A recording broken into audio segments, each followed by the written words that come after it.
Let's start with the defense. They couldn't come back from turnovers, but yeah. Josh Paschal made an impact. Are we done criticizing Brad Holmes? I think people are still out there. Did everybody shut up after that? We're still going to have that conversation. He was arguably one of the better players on the field yesterday. Yeah, he was. It was him, Jeff Okudah, and Aidan Hutchinson. Kaminsky came back, too. Close. Kaminsky came back. Limited. Played good. Limited a little bit. Snap count was measured. But just still, depth, though. I mean, you get more guys. That's all that matters. But we'll start with this. I can't be mad at you, Sam, Braylon, anybody out in the Woodward Sports chat. I can't be mad at any of you for pointing out the struggles or the failures of an individual, that being Aidan Hutchinson, right? And the reality is, Aidan Hutchinson, leading up to the Dallas game, was struggling. He wasn't performing. If anything, he was underperforming. And look, fair or not fair, people ask questions, and I think that's fair. And what does he do? He comes out and has the game of his life. Why? You want to point it at Kaminsky? Sure. Paschal? Sure. Whatever you want. But what I saw is a guy that is no longer hand in the dirt, trying to be a natural defensive end. Yeah.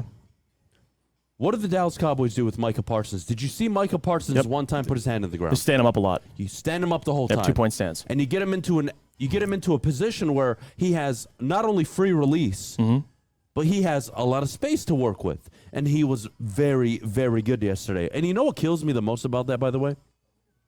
Is that he had that game. And I'm sorry. Credit to all the fans and everybody that has been talking about Aidan Hutchinson over the last few weeks.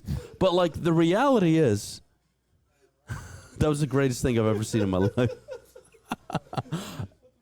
The fact that there are people in the Woodward Sports chat right now that have been saying for weeks, Michigan fans, Lions fans, everybody's saying for weeks, stand Aidan up. It'll improve. Stand him up. Why is it taking this coaching staff 7 weeks to figure this out, Jeff? 7 weeks to figure out that maybe Aidan Hutchinson would be better served not putting his hand in the dirt. Maybe standing him up like he did at Michigan. Yeah, allowing him to use his athleticism. 7 weeks? The fans are telling you this, not even me. Right. Your fan base is telling you, hey, the guy you drafted is much better at doing X than Z. And you had him doing Z for the first 6 weeks of the year. Coming out of the break, now he's doing X, and now he's looking really good. Yep. 4.5 sacks on the season. He was the best player outside of Jeff Okudah yesterday, and Paschal. Defense played well. I think it was a lot of things, too. I think Paschal and Kaminsky had a little bit to do with it, more so Paschal. But on top of that, like you said, it's standing him up, which we talked about, put him in a 2-point stance. That's something that I've been clamoring for weeks now. But on top of that, it seems like he had a little more moves, too. He had that double swim move he hit on their left tackle and was able to get a sack. So it's just Aidan, I think, being more comfortable. And I think that's the number one thing. That's why we went off last week about it. It's like, why are people overreacting through 5 games? Like, give him more time. And I get only 2 games. He's made a tremendous impact. One of those games, he had 3 sacks at the half. The other time, he had a sack and a half through the entire game. So, again, you'd like more consistency. But overall, Aidan's probably still one of the players you don't have to worry about. Kirby Joseph's another one that showed up, too. Kirby Joseph balled out as well. Had forced that fumble, almost had a pick as well. But excuse me, last I checked, a rookie 5 games into the year, I'm not ready to make a full assessment on. Is that fair, Jeff? Now, can you just point out, hey, look, he's struggling? I think that's fair. That's fair, yes. But to entertain the Kayvon Thibodeau over Aidan Hutchinson, George Karlaftis. It's way too early for me, personally. I agree it's way too early, and I just think it's irresponsible. Again, I look at coaching.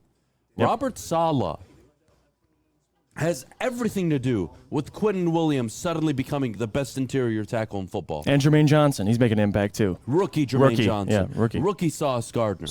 The secondary players in New York suddenly all playing better. Let me ask you this, Jeff. What does Robert Saleh do? What is he known for? Defensive side of the ball. Okay. What is the Jets' strength this their year? Defense. What's winning them games? Their defense. Interesting. The Giants. Now, Dable a bit of an anomaly here because he is getting both sides of the ball to play better than their level. Right. But offensive-minded. Getting Daniel Jones to play the cleanest He looks great game, this year. Playing the cleanest football he's ever played in his career. Yeah. Saquon back. Doing it with no receivers, no tight ends. A banged-up offensive line. Evan Neal now is out. Yep. They're finding ways to win football games. They have a rookie tight end. Plays well. So, I want to give the defense the credit they deserve for the game they played yesterday. Having said that, it always pulls me back. They always find a way.